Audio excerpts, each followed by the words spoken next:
เนาะมันนี่มือเศร้าของวันอาทิตย์เนาะเขาสิตัดมักแต่งเมลอนเนาะไปส่งลูกค้าเนาะเนาะห้องงานเข้าไปตัดมักแต่งเมลอนเนาะ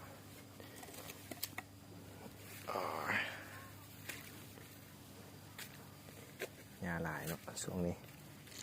จะต้องได้มาอนามัยเดี๋ยวเก็บเกี่ยวมักแต่งแล้วก่อนแล้วก็จะมาอนามัยวันนี้ก็แก่แล้วเนาะมีหลายหน่วยเลยมักแต่งเมลอน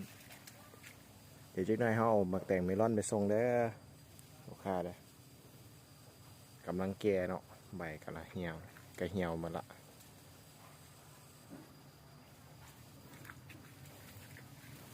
เนาะแต่งเมลอนงามๆเดี๋ยวจักหน่อยจะส่งลูกค้าอันนี้ก็ใหญ่แล้วเนาะน้ำหนักแก่แล้วเนาะแต่ไม่แก่แล้วเดี๋ยวเขาสิตัดแล้วจัดส่งลูกค้าเนาะจักหน่อยวันจันทร์เขาเอาไปส่งเด้อลูกค้าเด้อ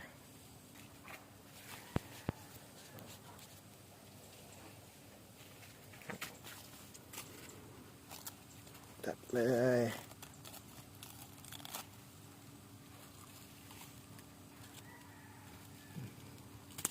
เดี๋ยวมันแก่เมื่อแต่งสูงให้หน่อยนึงจึงค่อยรอ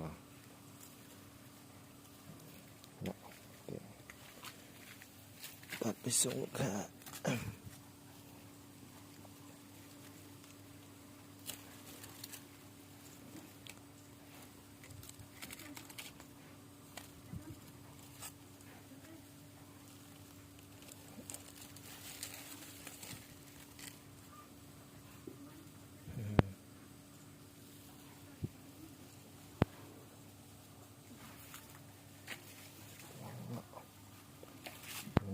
น่าจะกำลังสูดดูดสารอาหารมาเนาะอาจจะเว้นอีกจักหน้อยนึงจึงค่อยตัดตัวนี้อ๋อตัวนี้เสื้อลาขึ้นเนาะ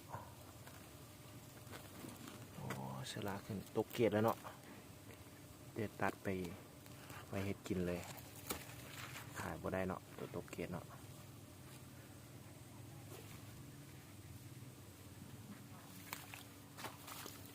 กำลังง่ายเนาะ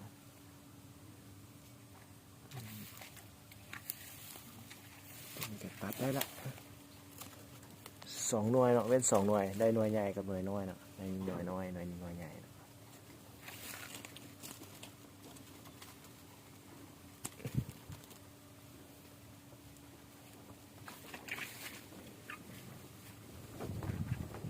ไฟตัวนี้ยังได้อยู่เนาะยังดูด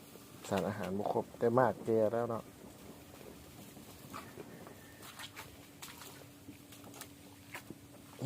ตัวนี้น่าจะได้ละตัดเลย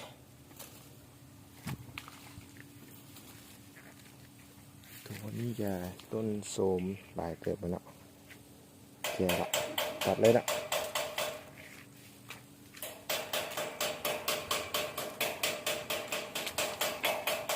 แต่นี้ยังได้อยู่จงไว้กัน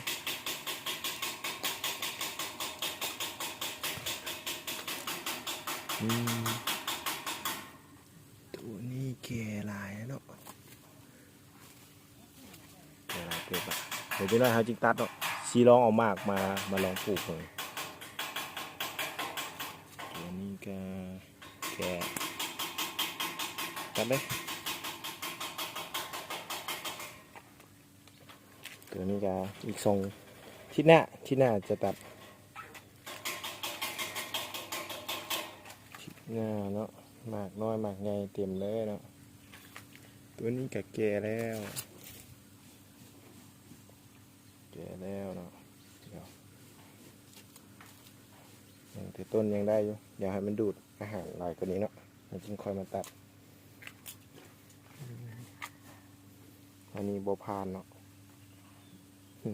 สิปลูกไปลอง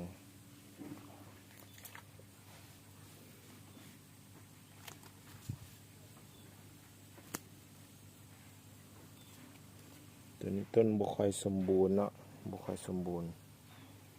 มากน้อยมีร้อนตกเกตเนาะอยากเบี้ยวมากมันเบี้ยวเนาะ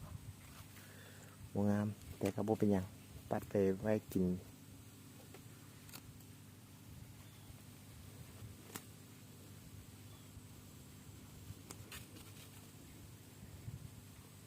หน่อยนึงได้เนาะ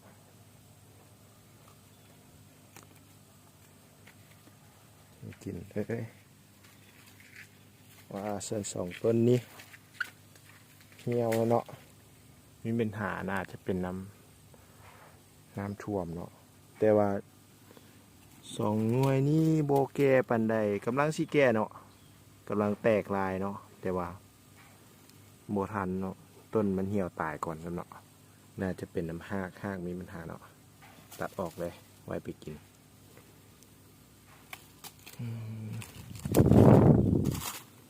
ตัวใดที่มันโบแก่ดีเขาจะบวกเอาไปขายเนาะ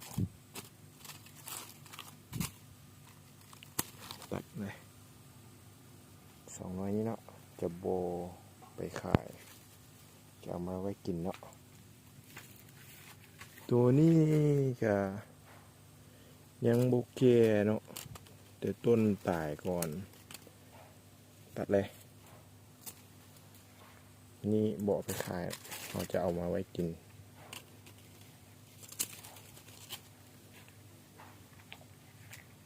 ที่เหลือต้นใดต้นนี้ก็กำลังแก่ตัดไป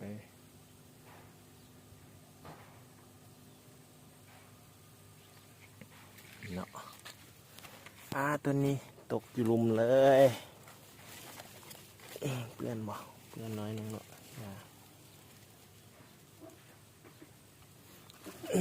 ได้น้ำหนักดี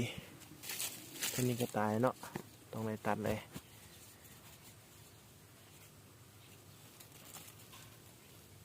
เนาะเมลอนกำลังงามๆเนาะ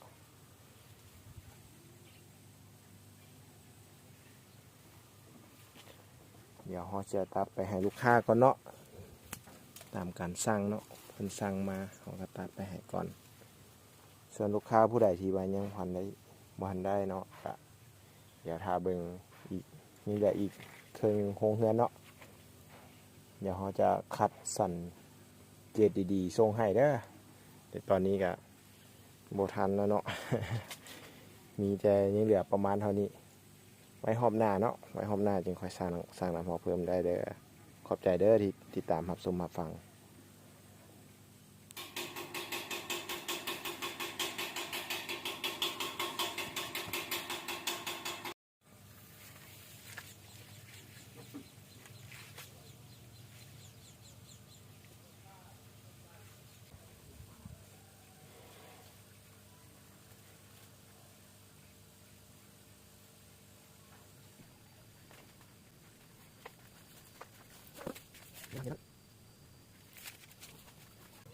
เมลอนฟิวเจอร์ฟาร์ม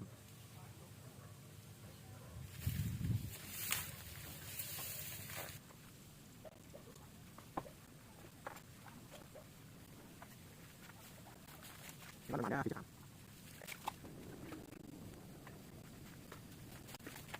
ค่าคนที่3ได้ชุดไหนค่าคนที่4จะได้ชุดนี้เด้อกำลังออกจากสวนเด้อมือไปส่งเด้อเมลอน